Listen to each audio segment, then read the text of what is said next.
Howdy folks, I'm Tim Woodruff, and I've received this question a couple of times very recently, so I'm going to make a quick video on how to get variables from task records, particularly requested items, via the table API using REST. So I'm going to demonstrate this using the REST API Explorer. The REST API Explorer allows you to generate code for ServiceNow script, vanilla JavaScript, curl, PowerShell. So there's lots of different ways that you can generate code from the REST API Explorer to do your API call. There are some pitfalls I'm going to explain as we go along, but I'll make this is a very ad hoc video, so forgive me if I'm a bit stammery and less organized than usual, but let's get started. So here I've got a request item submitted from the sample item catalog item. Down here I've got the variables filled out. I've got some selections in most of them. I've got the yes or no field filled out, the multi-line text filled out, and so on. So if we jump over to the REST API Explorer, first I'm going to grab the RITM number here. If we jump over to the REST API Explorer, we can select the table name that we want to query from. By the way, when the REST API Explorer loads up, the default selection here is table API, but just in case you don't have it, go to namespace now, API name table API, and API version latest. That'll give you the URL that you can use, and you'll see here we've got a variable table name. Now table name is going to be replaced by what we select here. Let's enter srec item, and when we generate the code, you'll see that this, after table, there's srec item there. And then we've got a couple of fields to fill out here. The first one is sisparm query. So the quickest and easiest way would be to enter number equals this.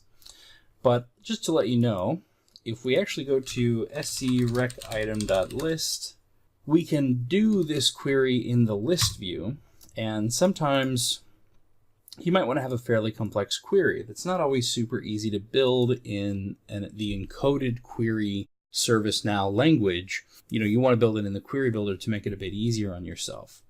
So here we've got a slightly more complex query, and I actually want to change this to number is that. I hit run, and then you can see the query breadcrumbs up here. What you want to do is right click on the last breadcrumb and hit copy query. It's important that it's the last breadcrumb, because you'll notice if I right click on the first breadcrumb and hit copy query, the actual encoded query that I get is just up to that point. If I had more query components and I just clicked on the second one, I would get the encoded query up to that point. By clicking on the last one, or right-clicking rather, and going to copy query, you get the full query. So now I'm going to paste that query in to my sisparm query parameter, and now it's going to automatically get the request item. Sisparm display value. This is where we specify not a display value to get, but as the description says, do we want to return the display values of the fields that we retrieve, so all the fields that are on this RITM? Do we want display values? Do we want actual values? Or do we want both? It's important to understand what display values are in ServiceNow, or in any relational database. So a quick description would go something like this. A reference field, for example. Some fields, like a string field, is just going to have the display value is going to be the same as the actual value stored in the database. So there's not going to be any discrepancy between display value and value. But in a reference field, as an example, that's in SQL parlance, that's also called a foreign key field. That's a field which points to another table, and when populated, it's populated not with the display value of a record in that table, but it's populated with the GUID, the unique identifier in ServiceNow known as the SysID of a record in that table. So the actual value stored in the database is the SysID, but what you see in the form or in the list is the display value of the record that has that SysID that's stored in that field. But again, the real value, if we were to set this to false and get the actual value, we'd get a SysID. If we set it to true, we get just the display value. So instead of, for example, a person's name, we might get the sysid of their user record. In this case, I'm going to select all because I might want, I might have some need to know in whatever system is making this call. I might have some need to know the real name, and I might have some need to maybe call back into ServiceNow later and make an update, so I might need their sysid as well. And jumping down to the next field that really is important here for our purposes, sisparm fields. Now this is an interesting one. So we want the number field, so we can validate that we've got the correct rhythm. We also want the sysid and maybe the short description and assignee. We also want the variables, but there's no variables option in this list here. And the variables themselves aren't listed here, so what can we do? Well, as you can see, this is a comma delimited list of the, not labels, but the names of the fields that we are grabbing the values of. So if I were to just hit send right now, this is going to return an object. So the table API always returns something that looks like this. It's an object because it's JSON formatted with a property called result, and that property is an array. That array has a series of elements in it. Each element is an object. Each object in that array, in the results array, each object there constitutes one record that was returned. In our case, we have an array with just one element in it because our query only returned one record. So each of those objects then has, again, more objects inside of it. Each of those internal objects corresponds to a field on the record that we've returned. So we've got the number field, and that has the properties display value and value. As I said, this is a string field, so it doesn't really change. You've got the display value and the value are the same. The sysid field, the display value and value are the same. And that's a private key field, not a foreign key. It's not a reference field. So there's no trickery going on between the display value and value. Short description, again, that's a string field, so no discrepancy there. But look at assigned to.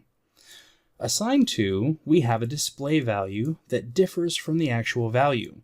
We also have a link property, and that's unique to reference fields because they point to another record.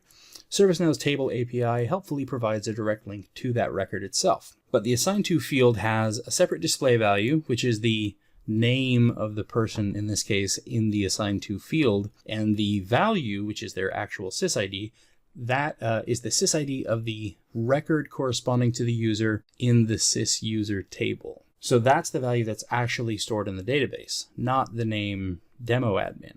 I mean, that data is stored in the database, but it's stored in their sysuser record, not on the rhythm itself.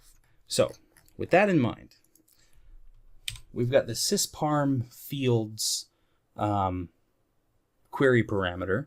We're going to add another field, and this is one that we can't use the little pencil selector here thing to select. We just do comma variables dot yes underscore no, I think was one. And if we hit send here, we get 200 OK. We've got number, sysid, short description, and variables dot yes underscore no. And here we can see the value that we selected there. If I go back to the catalog item, we can see the other names. And remember, you want the name of the variable, not the question, which might have spaces in it or special characters. You want the name. So in this case, and this is the sample item catalog item, the same catalog item that I used to submit this rhythm. So that's how I know what the variables are. So in this case, I also want the multi underscore text variable. So again, we go back to the REST API Explorer. I go to the end of the sisparm fields field and I hit comma variables dot multi underscore text, which is the name of that variable. I hit send again, 200 OK. Scroll down, And again, we see variables.yes_no. We also see the new thing that we just entered, variables.multi_text. So that's how you get variables from a request item using a REST API. You simply have to specify the variables in the sisparm_fields query parameter. Now, if we have a look at, let's say, the curl example, you can see that most of this is, in fact, all of this almost, except for the accept and response headers and the type of request, the rest of it is all done through the URI. That's what the query parameters are. So you've got the table, table name, sisparm query equals our query, sisparm display value equals all. So these are all the things that we selected. But then you see sisparm fields equals number and then %2c, and that's a URI encoded comma character. So you'll see that a lot. %2c, so comma, number, comma, sysid, comma, short description, comma, assign to, comma, variables.yes_no, comma, variables.multi_text. And then you'll notice this, sisparm_limit equals 1. This is the last thing I want to mention. By default, the limit is 1. You can set it up to 10 using the REST API Explorer. I'm sure that if I messed with the HTML of this page, I could probably get that to give me an unlimited number, but I haven't tried that yet. But the point is, through the REST API Explorer, any code that you generate is going to have that limit built in. So when you generate the code, you want to make sure that you look in the URL and you find the sisparm limit URI parameter. And if you don't want it there, maybe you want to adjust it, maybe you want a different number, maybe you want 1,000 records instead of 10. Either, maybe adjust it or maybe remove it entirely.